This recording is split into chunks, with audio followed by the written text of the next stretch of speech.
देश के खेल बजट, जो भारत सरकार का खेल बजट है, 3.5 साल तक पूरे भारत सरकार के खेल बजट को इस भ्रष्टाचार के बराबर बनाया जा सकता है। यह भ्रष्टाचार किस क्षेत्र में हुआ है? बिजली के क्षेत्र में। कहां हुआ है? महाराष्ट्र में, राजस्थान में।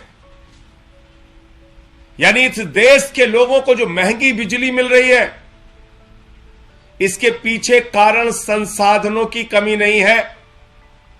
इसके पीछे कारण यह नहीं है कि बिजली का उत्पादन महंगा होता है। इसके पीछे सीधा कारण है अडानी का भ्रष्टाचार, दिन दहाड़े भ्रष्टाचार, खुला भ्रष्टाचार, जिसके कारण से महाराष्ट्र की जनता को, राजस्थान की जनता को, देश की जनता को महंगी बिजली मिल रही है। और अब यह बता रहा हूं आपको कि यह पूरा मामला क्या है। 2014 के पहले अडानी ने अपनी 6 कंपनियों के जरिए राजस्थान में, महाराष्ट्र में पावर सेक्टर में एंट्री ली। बिजली के क्षेत्र में बिजली के उत्पादन के लिए ये कंपनियां काम कर रही थी। डिस्ट्रीब्यूशन का, ऑपरेशन का, ट्रांसमिशन का, बिजली के उत्पादन का, ये कंपनियां काम करती हैं। और अडानी की ये कंपनियां ऐसा कॉन्ट्रैक्ट करती है महाराष्ट्र सरकार के साथ कि बिजली के उत्पादन में जो खर्चा आएगा, बिजली के ट्रांसमिशन में जो खर्चा आएगा, वो सारा का सारा खर्चा हम महाराष्ट्र की सरकार से लेंगे, उसके ऊपर मुनाफा लेंगे। बात को समझिएगा, मुनाफे में कहीं कोई कमी नहीं थी। मुनाफा फिक्स था। बिजली का उत्पादन करो, बिजली का वितरण करो, बिजली उपभोक्ताओं तक पहुंचाओ और इसके ऊपर मुनाफा लो। तो इससे पेट नहीं भरा। मोदी जी के दोस्त अडानी का पेट इससे नहीं भरा। उन्होंने कहा अरे ऐसे कैसे काम चलेगा, सिर्फ मुनाफा, हमें मुनाफा सिर्फ नहीं कमाना। अडानी ने कहा हमें खुली लूट करनी है। और लूट कैसे की? खुली लूट। बिजली के उत्पादन के लिए कुछ इक्विपमेंट्स खरीदे गए, कुछ उपकरण खरीदे गए, कुछ मशीनें खरीदी गईं। वो मशीनें कहां से खरीदी गईं? चीन से खरीदी गईं, साउथ कोरिया से खरीदी गई। और बड़ी मजेदार बात सुनिए आप,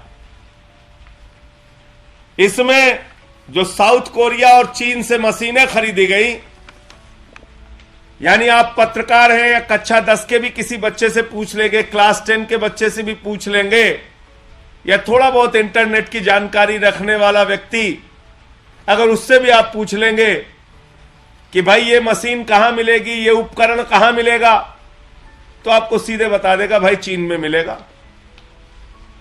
लेकिन अडानी ने क्या खेल किया?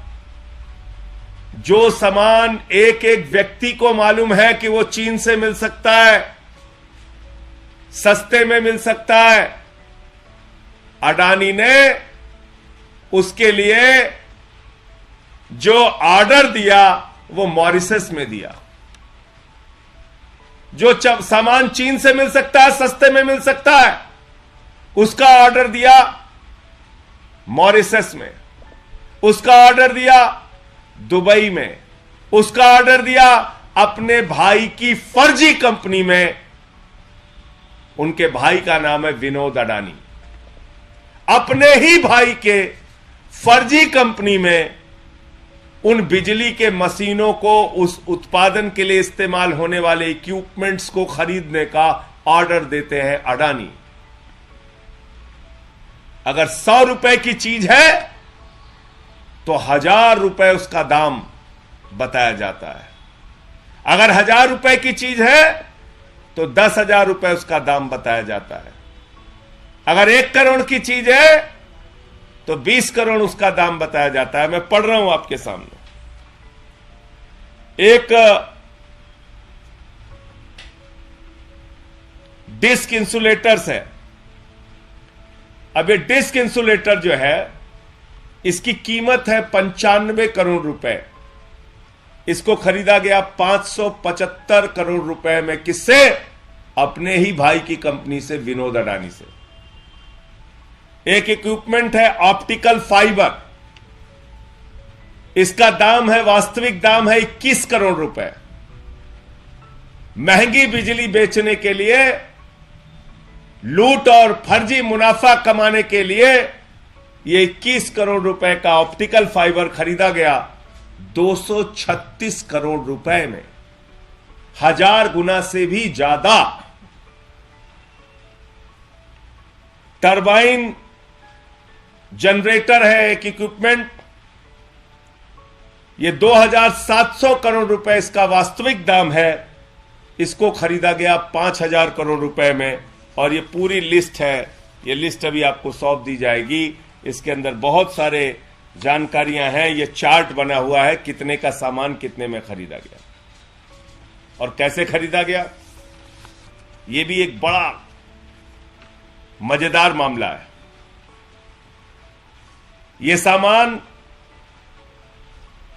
2700 करोड़ का ही है। चीन को ही ऑर्डर दिया गया, चीन से ही इंडिया आता है सामान, भारत में अडानी की कंपनी में उतरता है। लेकिन जो कागजों का खेल हुआ, जो घोटाला हुआ, वो घोटाला क्या है? वो घोटाला है कि ऑर्डर दिया गया मॉरिशस को, मॉरिशस ने कहा 2700 करोड़ का सामान 5000 करोड़ में मिलेगा। ओवर इनवॉइसिंग की गई, बढ़े दामों पर बिल बनाया गया, और एक चीज का नहीं, कई सामानों का। अब आप पूछेंगे कि बढ़े दामों पर बिल बना तो इसका फायदा क्या होगा? अरे, बिजली के उत्पादन के लिए जो भी मशीनें महंगी खरीदी गई, उसका सारा का सारा भुगतान महाराष्ट्र की सरकार से ले लिया गया। और यह भुगतान कितना है? लगभग 10,000 करोड़ रुपए। और इसकी 2 नोटिसेज जो डीआरआई ने दी थी 2014 में, यह नोटिस दी गई है। और इस नोटिस में साफ तौर पे लिखा हुआ है कि किस तरह से अडानी ने महंगे दामों पर मशीनें खरीदी, बिजली उत्पादन के लिए मशीनें खरीदी, अपने ही भाई की कंपनी से मशीनें खरीदी। और कहां से खरीदी? वो कंपनियां, फर्जी कंपनियां, मॉरिशस की कंपनी, दुबई की कंपनी। जबकि बच्चे बच्चे को गली मोहल्ले में मालूम है कि ये सामान, जो सामान अडानी खरीद रहा है बिजली उत्पादन के लिए, वो सामान चाइना में मिल सकता है, सस्ते में मिल सकता है। उसका ऑर्डर अपने भाई की फर्जी कंपनी को दिया जाता है, जो बढ़े दामों पर बिल बनाकर देता है, और उसका पैसा महाराष्ट्र की जनता से लिया जाता है, महाराष्ट्र की सरकार से लिया जाता है। और कहा जाता है कि बिजली का उत्पादन महंगा हो गया, इसलिए आपको महंगी बिजली मिलेगी। यह है घोटाला और भ्रष्टाचार। तो यह 10,000 करोड़ रुपए का जो घोटाला है, इस 10,000 करोड़ रुपए में 3 साल तक दिल्ली के लोगों को मुफ्त बिजली दी जा सकती है। देश का खेल बजट पूरे हिंदुस्तान का 3300 करोड़ रुपए है। इस 10,000 करोड़ रुपए में हिंदुस्तान का 3 साल का खेल का बजट चलाया जा सकता है। इस 10,000 करोड़ रुपए में तमाम स्कूल, सड़कें और तमाम काम हो सकते हैं। लेकिन एक अडानी को मुनाफा पहुंचाने के लिए यह सारा काम किया गया। अब 2014 में यह डीआरआई ने जांच शुरू की, नोटिस जारी की अडानी की 6 कंपनियों को।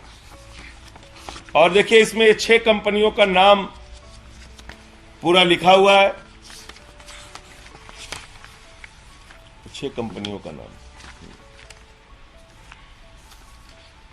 यह है: पीएमसी प्रोजेक्ट्स इंडिया लिमिटेड, फिर Adani power Rajasthan limited, Adani power Maharashtra, Adani enterprises, Adani Hazira port private limited, Adani renewable energy private limited. ये 6 कंपनियों को नोटिस जाती है। किसकी तरफ से? डीआरआई की तरफ से। और वो डीआरआई बताता है कि भाई ये सामान जो महाराष्ट्र में आया, ये दुबई से बिलिंग की गई फर्जी, मॉरिशस से बिलिंग की गई फर्जी बिलिंग करने वाला कोई और नहीं, अडानी का भाई विनोद अडानी है। उसकी फर्जी कंपनियों से ये बिलिंग की गई, बड़े दाम पर की गई और ये घोटाला किया गया। और इसमें आगे मजेदार बात यह है कि जांच चलती है, डीआरआई जांच करती है, डीआरआई गंभीर आरोप लगाती है, नोटिस में सारी चीजें लिखती है। नोटिस की कॉपी अभी आपको दूंगा कि कैसे कैसे अडानी ने फ्रॉड किया। लेकिन जो 2014 में महामानव जी की सरकार बन जाती है, देश के प्रधानमंत्री अडानी के जहाज में घूमने वाले नरेंद्र मोदी जी की सरकार बन जाती है। और 2014 के बाद जांच पे जांच चलती है, जांच पे जांच चलती है और 2017 में यह जांच डीआरआई के द्वारा बंद कर दी जाती है। इस भ्रष्टाचार पर जांच सीबीआई भी शुरू करती है, उसके लिए पी दाखिल करती है, लेकिन एफआईआर दर्ज नहीं करती। और इतना बड़ा खुला भ्रष्टाचार, उस पर सीबीआई कोई कार्रवाई नहीं करती। आज जब मैं बोल रहा हूं, ये सारे कागज सामने रख रहा हूं, मैं उम्मीद करता हूं CBI, ED, income tax department, DRI, SEBI, ये सारी एजेंसियां अडानी के घरों पर छापे मारेंगी, उनको बुला के पूछताछ करेंगी, इस भ्रष्टाचार के खिलाफ कार्रवाई करेंगी। लेकिन जैसा मैं कहता हूं, सैया भय कोतवाल तो डर काहे का। जब प्रधानमंत्री नरेंद्र मोदी का खुद संरक्षण मिल रहा है तो कार्रवाई कैसे होगी, यह सबसे बड़ा सवाल है। तो जब 2015 में सीबीआई पीछे चली गई, उसको जाहिर तौर पे मोदी जी से डांट पड़ी होगी कि क्या कर रहे हो, हमारे दोस्त की जांच कर रहे हो। उसके बाद डीआरआई ने 2017 में जांच बंद कर दी। अब इसमें कस्टम डिपार्टमेंट आया। अब कस्टम डिपार्टमेंट ये कह रहा है कि भैया डीआरआई वालों, ये आपने क्या किया, आपने ऐसे खुले भ्रष्टाचार की जांच बंद कर दी, क्यों आपने छूट दे दी। और वो कस्टम डिपार्टमेंट सुप्रीम कोर्ट चला गया और सुप्रीम कोर्ट में जाकर कस्टम डिपार्टमेंट ने कहा कि सारे मामले सही हैं, ये सारा भ्रष्टाचार का खेल है। और उसकी सुनवाई ऑनरेबल जस्टिस कृष्ण मुरारी जी के बेंच पर होनी है। यानी ये सारे मामले अभी भी जीवित हैं, जिंदा हैं। अगर जरा सी भी नैतिकता देश के प्रधानमंत्री में बची है, महाराष्ट्र की और राजस्थान की जनता को जो लूटा गया है, ये जो फर्जीवाड़ा किया गया है, ये खुला भ्रष्टाचार जो किया गया है, इसके ऊपर प्रधानमंत्री जी को सामने आकर जवाब भी देना चाहिए और कार्रवाई भी करनी चाहिए इन फर्जी कंपनियों के खिलाफ, और विशेष रूप से अडानी के ऊपर जिसने ये घोटाले को अंजाम दिया है। अब ये कस्टम डिपार्टमेंट क्या कह रहा है? The custom department has further else that the manner in which the authority educating authority has gone on to describe the otherwise dubious contract process in glowing terms as transparent, independent, and good corporate governance practice only points at eagerness and bias on the part of advocating authority to justify overvaluation, ignoring facts on the contrary. और दूसरा ये line ऊपर लिखते हैं,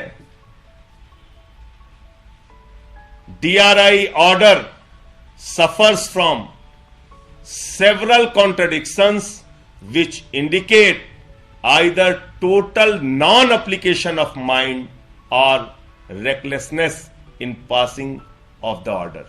ये साफ तौर पे कस्टम डिपार्टमेंट DRI के बारे में लिख रहा है कि जब आप इस अडानी को बचाने के लिए, इस घोटाले में क्लीन चिट देने के लिए कार्रवाई कर रहे हैं, तो ऐसा लग रहा है कि आपने अपने दिमाग का इस्तेमाल ही नहीं किया और आप अत्यंत जल्दबाजी में थे क्लीन चिट देने के, और इसलिए इनके ऊपर केस बनता है और कस्टम डिपार्टमेंट सुप्रीम कोर्ट में गया है।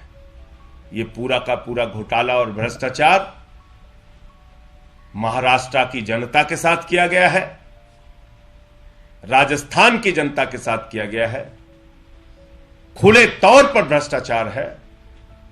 आप विपक्ष के सारे लोगों पर कार्रवाई कर रहे हैं। यह आपकी जांच एजेंसियां 2014 में जांच शुरू करती हैं अडानी के ऊपर, जांच शुरू करती हैं तो गंभीर आरोप लगाती हैं, गंभीर तथ्य सामने रखती हैं, लेकिन पिछले 8-9 वर्षों में एक भी कार्रवाई इस मामले में नहीं हो पाई। इस मामले में एक भी कार्रवाई अडानी के खिलाफ, उनकी कंपनियों के खिलाफ नहीं हो पाई। तो इसलिए अब ऑनरेबल जस्टिस कृष्ण मुरारी जी के बेंच पर यह सारे घोटाले का तथ्य निश्चित रूप से कस्टम विभाग रखेगा, उसके आगे कार्रवाई होगी। लेकिन मेरा सवाल यह है कि अपने एक दोस्त को बचाने के लिए भारत माता की संपत्तियों को क्यों लूटा जा रहा है? भारत की भोली जनता को क्यों लूटा जा रहा है? महंगी बिजली इस देश के लोगों को मिल रही है। अरे इतना भ्रष्टाचार अडानी कर रहा है जितने में अकेले दिल्ली को 3 साल तक मुफ्त बिजली मिल सकती है। इतना भ्रष्टाचार अडानी कर रहा है कि 3 साल तक भारत का खेल बजट उतने पैसों से चलाया जा सकता है।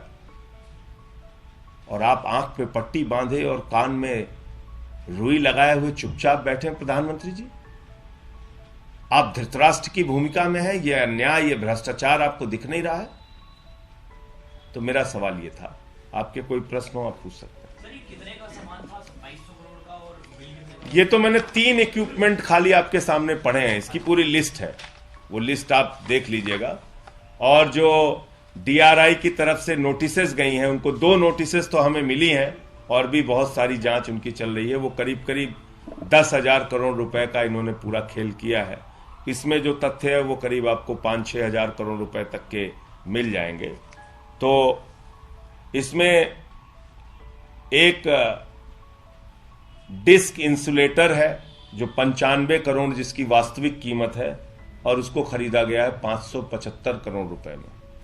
अडानी ने खरीदा विनोद अडानी से। अब आप समझिए, अडानी डायरेक्ट नहीं मंगा रहा है चीन से, अडानी मॉरिशस के जरिए मंगा रहा है, अपने भाई की फर्जी कंपनी के जरिए। इससे खुला प्रमाण और कुछ चाहिए क्या आपको? एक ऑप्टिकल फाइबर इक्विपमेंट है, वो 21 करोड़ रुपए का आता है, वास्तविक दाम उसका 21 करोड़ रुपए है, उसको खरीदा गया है 236 करोड़ रुपए में, 10 गुने से भी ज्यादा कीमत पर। और इसका खामियाजा बिजली के उपभोक्ताओं को झेलना पड़ता है, महंगी बिजली मिलती है उससे। एक है टरबाइन जनरेटर। टरबाइन जनरेटर जो मशीन है, ये जो जनरेटर है, इसकी वास्तविक कीमत है 2700 करोड़, और इसको ओवर वैल्यूएशन करके, ओवर बिलिंग करके, बढ़े दामों पर बिल बना के अपने भाई की कंपनी से, विनोद अडानी से खरीदा गया है 5000 करोड़ रुपए में। और इसमें बहुत सारे और इंटरेस्टिंग जानकारियां आप पढ़ेंगे तो आपको हैरान हो जाएंगे कि किस तरीके से काम किया गया है। सामान सीधे चीन से हिंदुस्तान आ जाता है। कहीं इसमें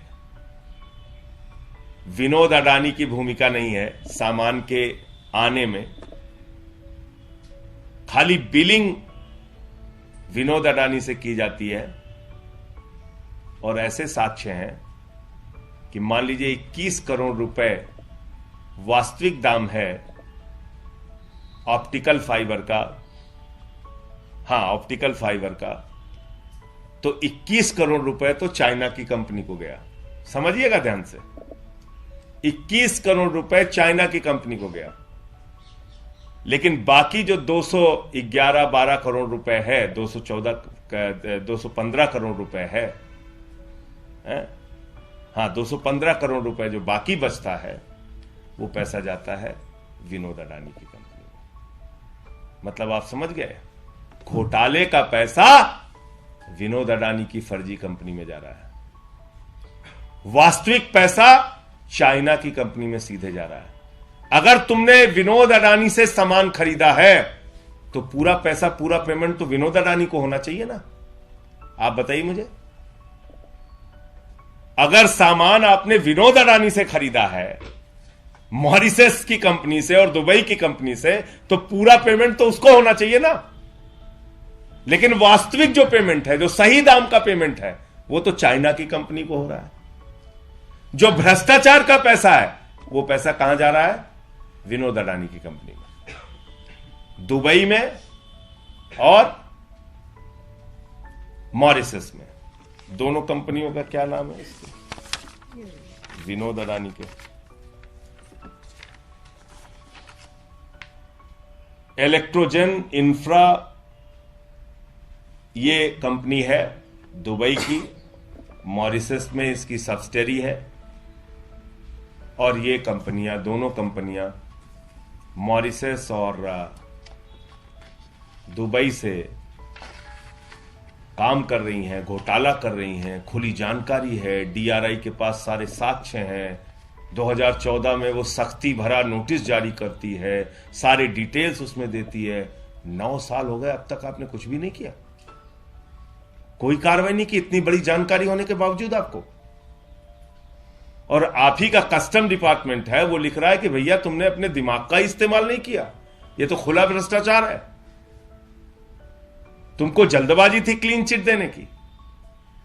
तो ये पूरा मामला है। सर ये कॉन्ट्रैक्ट कब हुआ था महाराष्ट्र सरकार से, और क्या कॉन्ट्रैक्ट अभी भी बना है, अभी भी चल रहा है? देखिए, इसमें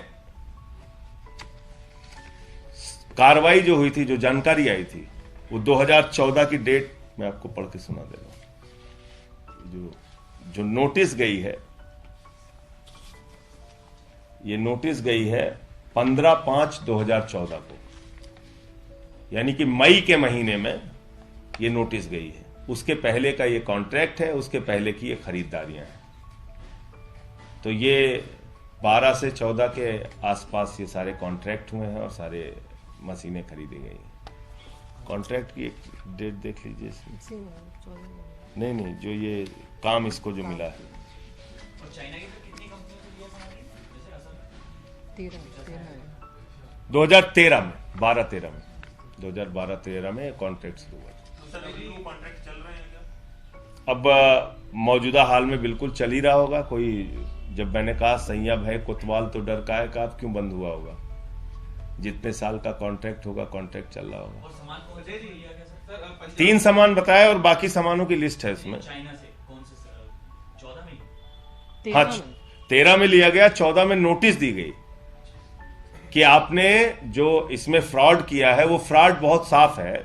जैसा मैंने आपको बताया कि 21 करोड़ का सामान 236 करोड़ में खरीदा, 2700 करोड़ का सामान 5000 करोड़ में खरीदा, ऐसे ऐसे करके इन्होंने भ्रष्टाचार किया। तो इसमें ये का 95 करोड़ का सामान 575 करोड़ में खरीदा। और ये ओवर बिलिंग कहां की गई? मॉरिशस और दुबई की कंपनियों में, जो फर्जी कंपनियां, सेल कंपनीज हैं, जो अडानी ने खोल रखी है। सिर्फ बिल बना के दिया गया। और सबसे मजेदार बात यह है कि सामान सीधे चीन से हिंदुस्तान आया, चीन से हिंदुस्तान सीधे सामान आया है। जो वास्तविक दाम है वो तो पेमेंट किया गया चीन की कंपनी को, लेकिन जो घोटाले का पैसा है वो अपने भाई को भेजा गया। अब इससे खुला केस क्या हो सकता है? और ये सारा डीआरआई की नोटिस में आपको मिल जाएगा, ये कॉपी आपको दूंगा मैं अभी। जी सर, पंजाब में अमृतपाल सिंह और उसके कई साथियों को हिरासत में लिया गया है। बड़ी कार्रवाई देखी जा रही है पंजाब पुलिस की, इसको क्या कहें? देखिए, जब से भगवंत मान जी की सरकार पंजाब में आई है, आम आदमी पार्टी की सरकार आई है, हमने साफ तौर पे पहले दिन से ही कहा है कि कानून व्यवस्था के साथ किसी भी तरह का समझौता नहीं किया जाएगा। तो पंजाब की सरकार, भगवंत मान जी